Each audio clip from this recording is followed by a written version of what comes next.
बाजूला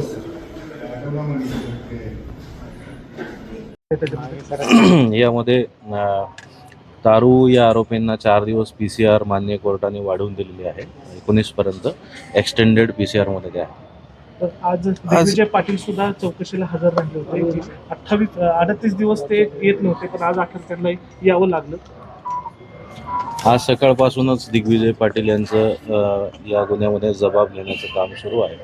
कसून चौकशी सुरू आहे. गुन्ह्याचा तपास सुरू आहे. चौकशीला सपोर्ट करतात का ते? मदत करतात? येस सर, याच्यामध्ये अटक होऊ शकते का दिग्विजय पाटलांना? त्यांच्यावर गंभीर गुन्हे दाखल. आज त्यांचं स्टेटमेंट अनालाइज केलं जाईल. योग्य विश्लेषण करून मग पुढील तपासात निर्णय घेण्यात येईल. ये बात हिंदी में जानना चाहिए.